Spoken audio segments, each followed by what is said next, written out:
नमस्कार। मेरा नाम बलराम जाखड़ है और मैं वर्ष 2005 से बार कौंसिल में रजिस्ट्रेशन होने के पश्चात नियमित वकालत का व्यवसाय माननीय राजस्थान उच्च न्यायालय और सुप्रीम कोर्ट दोनों जगह करता हूँ और वर्तमान में all Rajasthan chart advocates association का अध्यक्ष भी हूँ और संस्था हमारी लगभग पूरे राजस्थान में काम कर रही है। बट अपार्ट फ्रॉम दिस हमारी बार एसोसिएशन जो है वो नॉर्थ इंडिया की सबसे बड़ी बार एसोसिएशन है और लगभग 17,000 मेंबर हैं। तो शुरुआत ऐसे हुई सर कि गत वर्ष जब चुनावों का एक प्रक्रिया शुरू हुई और एक इलेक्शन कमेटी बनी तो उन्होंने लगभग 4,000 अधिवक्ताओं के वोटों को किसी कारणवश काट दिया। उनके अपने कारण रहे होंगे, लेकिन वो कहीं ना कहीं लोकतंत्र के ऊपर और बार के कॉन्स्टिट्यूशन पे हमला था। तो उसके संदर्भ में हमने चुनाव अधिकारियों से और बार अध्यक्ष सेक्रेटरी से भी निवेदन किया, लेकिन वो बात मानी नहीं।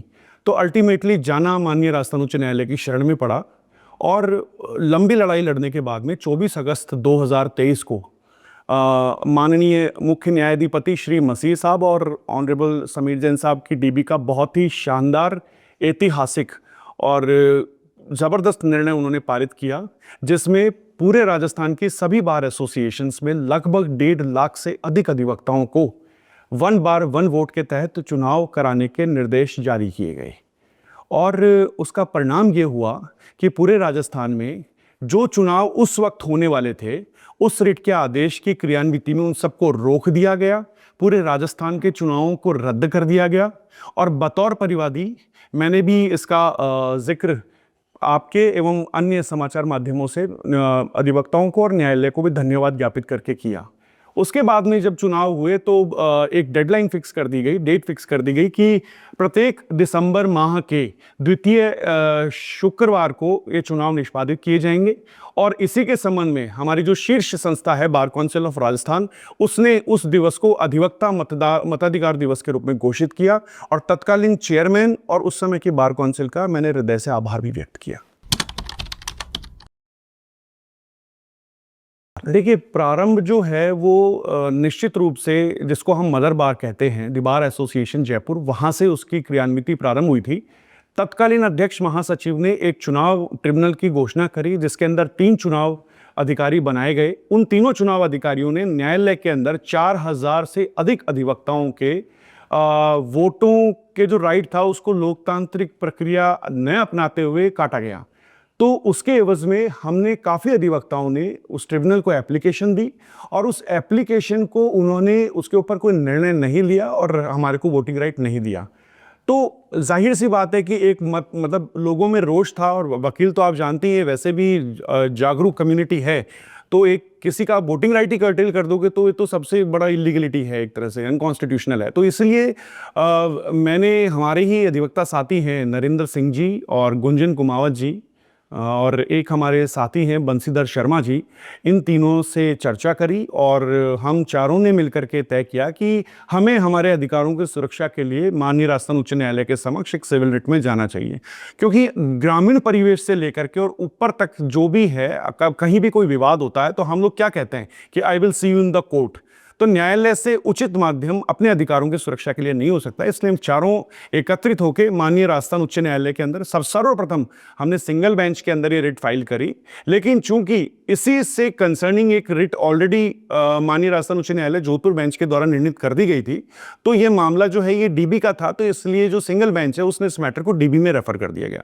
और फिर उसके बाद में एक लंबी सुनवाई चली गई जिसमें हमारे अधिवक्ता थे अभिनव शर्मा जी और भी अधिवक्ता थे, सामने से भी काफ़ी सीनियर जगमोहन सक्सेना जी वगैरह काफ़ी सीनियर एडवोकेट्स थे, आदरणीय माधव मित्र जी थे, काफ़ी अधिवक्ता थे जिन्होंने अच्छी लंबी बहस हुई और बहस होने के बाद में जो माननीय न्यायाधिपति थे उस समय के, जो अभी वर्तमान में सर्वोच्च न्यायालय के अंदर भी न्यायाधिपति हैं, जस्टिस मसीह साहब, और बहुत ही शानदार जुडिशियल ऑफिसर हैं, बहुत ही कानून की परख है उनको, और वो इत्तेफाक से इसी निर्णय को पंजाब के अंदर भी लागू करके आए थे।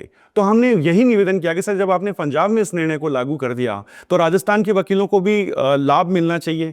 और जिस प्रकार से किसी बार में 2 साल में होते हैं, किसी में 3 साल में होते हैं, बाहुबल धनबल का प्रयोग होता है, अधिकारों को कर्टेल किया जाता है, तो एक निश्चित रूपरेखा, एक निश्चित मानदंड तय किया जाए। तो उन्होंने हमारी बात को ग्राह्य किया और एक सर्वसम्मति से एक प्रस्ताव पारित हुआ और वहां पे न्यायालय के समक्ष सभी बार काउंसलर्स ने, सभी अध्यक्षों ने उपस्थित होकर सहमति दी और 1/1 वोट का जो निर्णय है वो अगस्त 2023 को पारित किया गया। देखिए, निश्चित रूप से 1/1 वोट के फैसले होने के बाद में भी कुछ बार एसोसिएशंस हैं जिन्होंने सुप्रीम कोर्ट को अप्रोच किया। वहाँ पे उन्होंने अभिषेक मनु सिंघवी साहब जो हैं उनको भी हायर किया। हम लोगों ने ये लड़ाई आपके चैनल के माध्यम से बताना चाहूँगा कि सर्वोच्च न्यायालय तक लड़ी और अब इसके ऊपर वर्तमान में माननीय सर्वोच्च न्यायालय की मुहर लग चुकी है कि प्रत्येक दिसंबर के द्वितीय शुक्रवार को राजस्थान के अंदर 1/1 वोट के तहत चुनाव कराने पड़ेंगे। इसका फायदा ये हुआ सर कि कहीं ना कहीं जो हम तथाकथित पॉलिटिकल पंडित कहते हैं या जो हमारे यहाँ पे नेता हैं, जाहिर तौर पे कहीं ना कहीं शुरुआती तौर पे मुझे आलोचना भी झेलनी पड़ी, कटाक्ष भी झेलने पड़े, लेकिन एक बड़े व्यवस्था को सुस्थापित करने के लिए, लोगों तक ज्यादा से ज्यादा सुगम चुनाव पहुंचाने के लिए कहीं ना कहीं आपको संघर्ष और कटाक्ष झेलने पड़ते हैं। तो वो एक प्रक्रिया का भाग है, उससे कोई फर्क नहीं पड़ता। लेकिन आम अधिवक्ता को फायदा ये हुआ कि जो अधिवक्ता जिस बार एसोसिएशन का मेंबर है उसको उस बार के अंदर उसका वोटिंग राइट मजबूती से उसको डालने का अधिकार प्राप्त हुआ। नहीं, जीवन में सर कभी भी निराशा और नकारात्मकता का तो साथ लेना ही नहीं चाहिए। आपने जो प्रश्न किया वो बहुत ही सटीक और सही प्रश्न इस वर्तमान दृष्टिकोण से है, क्योंकि आप देखिए अब तकरीबन 250 के आसपास बार एसोसिएशंस हैं। बालोतरा, बांसवाड़ा, डूंगरपुर, जैसलमेर, बहुत छोटे छोटे ग्रामीण स्तर पे भी बार एसोसिएशंस हैं।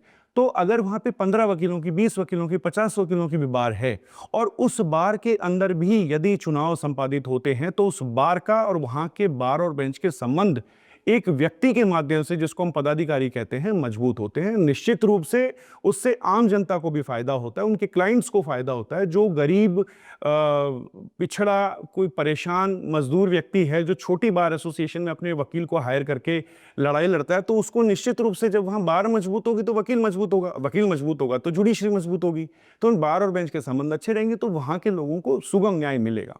तो मेरा मानना यह है कि जितनी ज्यादा बार एसोसिएशंस होंगी, छोटी छोटी, छोटी नहीं कह सकते, बार एसोसिएशन होती है, तो जितनी संख्या ज्यादा होगी या कम होगी उससे कोई फर्क नहीं पड़ता। लेकिन बार एसोसिएशन के होने से वहां का जो इंफ्रास्ट्रक्चर जुडिशरी का, जिसको हम बार और बेंच के मधुर संबंध कहते हैं, वो वहां का प्रशासनिक ढांचा, वहां का पुलिस प्रशासन भी मर्यादा में रहता है और वहां के लोगों को भी न्याय मिलने में सहूलियत रहती है।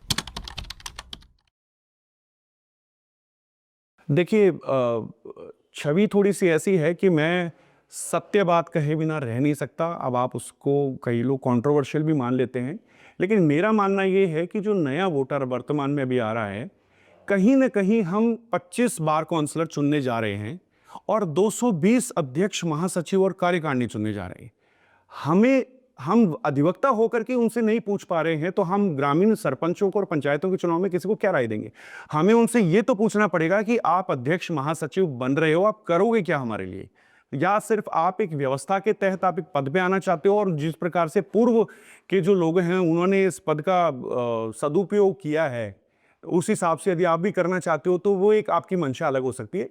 लेकिन निश्चित रूप से जो नया वोटर है, और मैं तो नया वोटर उसको भी मानूंगा जिसकी 5 साल की या 10 साल की वकालत है, वो भी 5-6 साल का जो बहन या भाई आता है, उसको भी निश्चित रूप से जो पदाधिकारी चुनाव लड़ रहे हैं उनसे पूछना चाहिए कि बार काउंसिल जो मेंबर्स हैं उन्होंने हमारे लिए क्या किया। आप लोगों ने आज तक इस बार काउंसिल के फंड्स को किस प्रकार से उपयोग में लिया, इस फंड्स का आपने कोई ऑडिट करी तो उसको सार्वजनिक करी या नहीं करी, इस पैसे को आप किस प्रकार से काम में लेते हैं, गांव ढाणी में बैठा जो वकील है उस तक उस बार काउंसिल की मदद पहुंच पाती है, नहीं पहुंच पाती। तो ये निश्चित रूप से बहुत सारी चीजें हैं जो वकीलों को मेरे हिसाब से, यदि क्योंकि अब दौरे स्टार्ट हो गए हैं, जयपुर, जोधपुर और पूरी सब जगह मिलाकर के तकरीबन मेरे ख्याल से 500 के आसपास शायद चुनाव प्रत्याशी हो जाएंगे। तो ये 500 प्रत्याशी चुनाव लड़ेंगे, उसके अंदर से 25 तो ऑलरेडी सिटिंग है ही, तो बाकी जो लड़ रहे हैं इनको, इनकी जवाबदेही तो कहीं ना कहीं आपको तय करनी पड़ेगी। ऐसा नहीं हो सकता कि आप गांव में गए या किसी ग्रामीण परिवेश में कहीं भी शहर में गए और वहां जाके आपने कहा साहब मुझे वो फर्स्ट प्रायोरिटी का वोट दे दो, सेकंड का वोट दे दो। तो कहीं ना कहीं अधिवक्ताओं के मध्य जातिगत प्रतिनिधित्व का चुनाव है ये, इस बात को भी हम नकार नहीं सकते। लेकिन आप केवल मात्र जाति के आधार पर वोट मांगो, वो भी एक सभ्य समाज में उचित नहीं लगता। हाँ, आप अपनी कम्युनिटी को फेवर करो, नो डाउट, लेकिन आप सबको साथ लेके चलो। तो आपको मांग तो आपको करनी पड़ेगी कि आप हमारे लिए क्या कर सकते हो। वर्तमान में क्या आपको ये प्रतीत होता है कि पिछले कुछ समय से अगर कहा जाए कि जो नए अधिवक्ता ज्वाइन करते हैं उनका ग्रुपिज्म करके चुनाव जीते जा रहे हैं, या चुनाव कुछ तरीके से नियंत्रित हो रहे हैं? हाँ, निश्चित रूप से आपने बहुत बहुत ज़्यादा ज्वलंत मुद्दा उठाया है और ये इतनी गहरी चीज़ है कि जिसको कम समय में या कम शब्दों में बयान नहीं किया जा सकता, लेकिन फिर भी मैं प्रयास करूँगा सर, कि अभी पिछले 3-4 सालों के अंदर हुआ ये है कि कहीं न कहीं हम देखिए, मैं किसी का आलोचना या कटाक्ष करने की स्थिति में नहीं हूँ, क्योंकि सभी मेरे बहन और भाई हैं। लेकिन जिस प्रकार से बार एसोसिएशंस में एक दूसरे के खिलाफ एफआईआरें करवाई जा रही हैं, ठीक है, करप्शन खत्म करना अच्छी चीज़ है। आप बार सिस्टम को ऑनलाइन कीजिए, बहुत अच्छी चीज़ है। निश्चित रूप से पिछली कार्यकारिणी ने 1 करोड़ 11 लाख रुपए की एफडी कराई बार एसोसिएशन में। वर्तमान कार्यकारिणी ने भी 61 लाख रुपए की अभी तक एफडी कराई, तो 1 करोड़ रुपए के आसपास का फंड हर साल जनरेट हो रहा है। तो ये हमारे लिए बहुत ही खुशी की बात है। वरना होता ये था कि एक बड़ा हिंदुस्तान की सबसे बड़ी सर्वोच्च संस्था है एससीबीए, उसका फंड देखिए और एक हमारी बार एसोसिएशन का फंड देखिए, तो कहीं ना कहीं अनियमितताएं थी या भ्रष्टाचार था, वो अपन एक बार उसको छोड़ देते हैं क्योंकि वो एक नकारात्मक बात है। लेकिन वन बार वन वोट होने से पहले कहीं ना कहीं बार एसोसिएशंस में अनियमितताएं थी। उन अनियमितताओं को दुरुस्त करने के लिए अगर आप कार्य करते हैं, अच्छी बात है, लेकिन आप व्यक्तिगत राजनीति के पेटे या किसी राजनीतिक प्रतिस्पर्धा के पेटे कोई कार्रवाई करते हैं, कोई एफआईआर करवाते हैं जिसमें बार एसोसिएशन या उसके पदाधिकारियों के, उनको यहाँ पे जो वकील हैं उनको तो कोई फायदा हुआ नहीं, तो निश्चित रूप से अभी तक वो मामला विचाराधीन है। तो कहीं ना कहीं मेरे हिसाब से द्वेषभाव नहीं होना चाहिए। छोटे फायदे या स्वार्थ के लिए लंबी लड़ाइयाँ नहीं लड़ी जाती हैं। देखिए, सबसे पहले तो जो नए बच्चे आए हैं हमारे, वो इस न्यायालय परिसर में जब कोट पहन के आते हैं तो बहुत आशा भरी नज़रों से आते हैं और उनको ये लगता है कि यार हम एक बहुत बड़ी संस्था के भागीदार हैं, इस बार एसोसिएशन के मेंबर बन गए हैं, हमारा भविष्य उज्जवल होगा। तो निश्चित रूप से जो मेहनत करेगा उस बच्चे का भविष्य उज्जवल होगा। लेकिन कहीं ना कहीं उनको शुरुआती 5 या 6 साल बार या उससे संबंधित राजनीति से बहुत ही सख्त शब्दों में कह रहा हूँ, दूर रहना चाहिए। जो उनके सीनियर हैं उनके साथ में उनको काम सीखना चाहिए, चाहे वो सिविल क्षेत्र में हो, क्रिमिनल क्षेत्र में हो। और उसके बाद में जब आप एक थोड़ा सा आप अपनी वस्तु स्थिति और अपने पाँवों को, जड़ों को मजबूत कर लें, उसके बाद में निश्चित रूप से आप आइए और लोकतंत्र की रक्षा करने के लिए बार के अंदर आप आगे बढ़िए। तो मेरा यही है कि आप देख के वोट दीजिए, कैंडिडेट को देख के वोट दीजिए। छोटे लालच के लिए बड़ा नुकसान मत उठाइए। संस्था का चुनाव है, व्यक्ति का चुनाव नहीं है।